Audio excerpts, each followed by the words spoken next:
Yang di sini tidak menjawab ya, sebelah kiri saya. Oke, tak balik mana? Assalamualaikum warahmatullahi wabarakatuh. Nah, ngomong, lele wong salam itu jawab. Ya, saling mendoakan ya. Oke.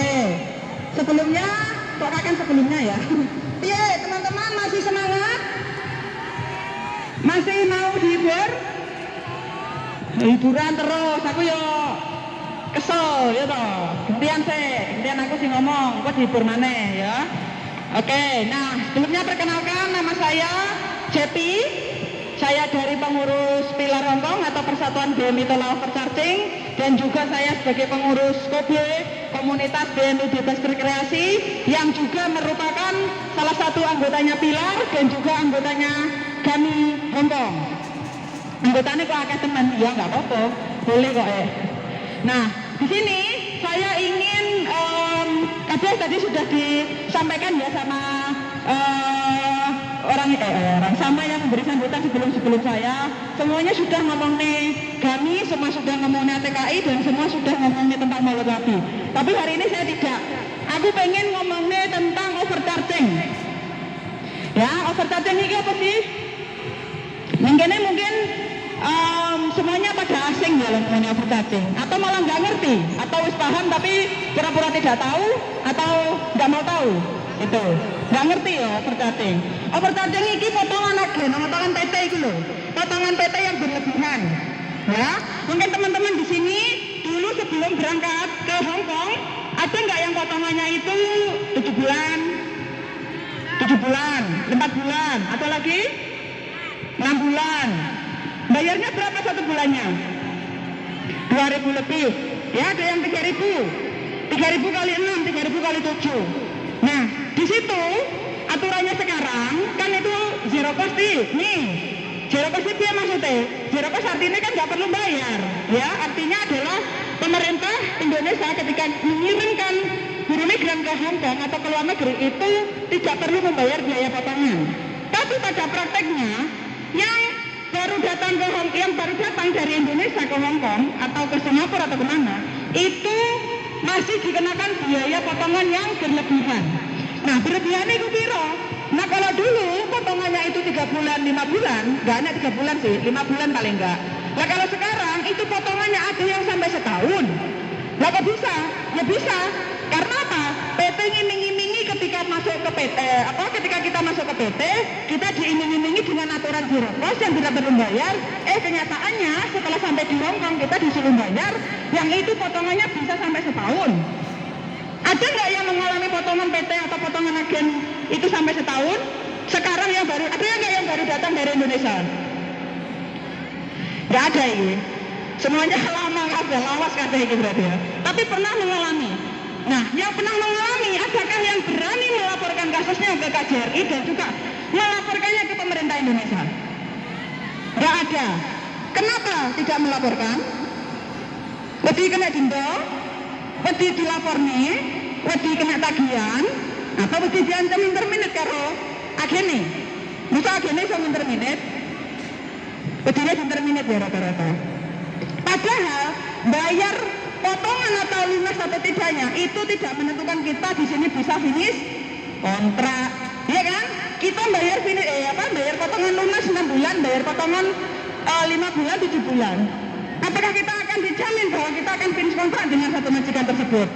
Kan nggak ada jaminan, nggak ada kan? Ada yang sudah lunas potongan, ya di terminate, kembali. Banyak kasus bahkan Pilar sendiri. Dari tahun 2017 hingga sekarang, kasus overcharging itu yang masuk banyak gitu, lebih dari 300. Bahkan sampai sekarang, ya kasusnya itu masih berlanjut, hampir 2 tahun, tidak selesai. Bahkan PT tidak jelas, ini kasusnya dibawa kemana. 2 tahun ini loh ya, bahkan dari 57 orang yang melapor, tinggal 11 orang yang masih bertahan untuk melaporkan kasusnya. 11 orang ini sudah pada finish kontrak. Bahkan ada yang sampai pulang ke Indonesia dan menanyakan ke kita, Kak, gimana kasus overchargingku? Nah, kan aku juga bisa menjawab, karena apa? Dari pemerintah Indonesia, bahkan juga PT-nya itu tidak memberikan kejelasan. Nah, kenapa nggak lapor ke KJRI? Pengalaman ya, kita sudah lapor ke KJRI. Namun dari KJRI itu hanya menampung itu ya maksudnya. Kita lapor teko dengan korbannya yang melapor ke KJRI, ya. Tapi setelah di sana kita dari organisasi itu tidak boleh masuk. Itu pengalamannya dari anggota KOPI kemarin. Tidak boleh masuk dan disuruh menunggu di luar. Tapi petugas KJRI-nya ngomong, Mbak, bayar nggak? Tagihanmu daripada awakmu kena potongan, kena tagihan, kena teror. Awakmu pengen diteror terus interminate majikan. Justru inilah ya, stafnya KJRI malah menyuruh kita untuk membayar. Lalu kita lapor ke KJRI itu supaya kita itu nggak membayar, kok dianya malah menyuruh kita membayar. Lah terus KJRI di sini itu fungsinya apa? Apakah fungsinya hanya duduk santai di kantor, ketika ada kasus nggak dilayani justru malah kita diintimidasi? Aduh, aku diintimidasi. Saya torak? Oke. Ya, intinya adalah fungsi KJRI di sini tidak ada ya, hanya menampung kasus. Yang menjadi korban yang melapor itu justru disuruh mencari solusinya sendiri. Bahkan ketika ada teror, ya mendingan dibayar aja daripada kamu kena teror, gitu? Kan seperti itu, ya. Jadi apa ya? Sistem pelaporan, sistem pengaduan di dalam KJRI sendiri itu tidak transparansi dan tidak jelas. Karena apa? Kita dilempar-lempar. Dari KJRI kita disuruh menghubungi BNP 2 TKI sendiri, dari BNP 2 TKI kita disuruh melaporkan ke BNP cabang, gitu. Dari cabang nanti dia akan dilempar lagi ke sini ke agen. Akhirnya balik meneh nggak agen, toh. Kita dimarah-marahi, kita diancam-ancam, disuruh membayar. Jadi sistemnya itu tidak jelas. Kenapa itu? Teman-teman mungkin pada kawan melapor. Karena apa?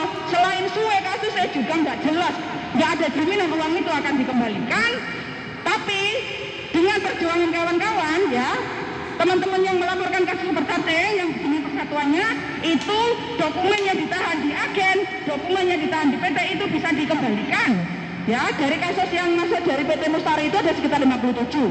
Itu semuanya dokumennya sudah dikembalikan lagi ke pemiliknya. Cuman masalahnya adalah kasusnya yang itu belum diselesaikan. Uangnya tidak ada dikembalikan, bahkan yang keberhasilannya adalah bisa menyetop potongan agennya, ya. Jadi teman-teman yang ini sebenarnya jika mau melaporkan kasusnya dan juga teman-teman yang mau dari satu PT itu mau melaporkan kasus, overcharging itu bisa kita lawan. Sebenarnya itu poinnya. Tapi teman-teman biasanya itu sudah takut di awal karena memang tidak mau susah, tidak mau repot dan takut ancaman-ancamannya. Itu poinnya saya ingin menjelaskan bahwa sebenarnya adalah kita bisa melawan dari praktek overcharging itu sendiri. Itu. Nah, saya dilonggar kasih waktu 1 menit. Oke.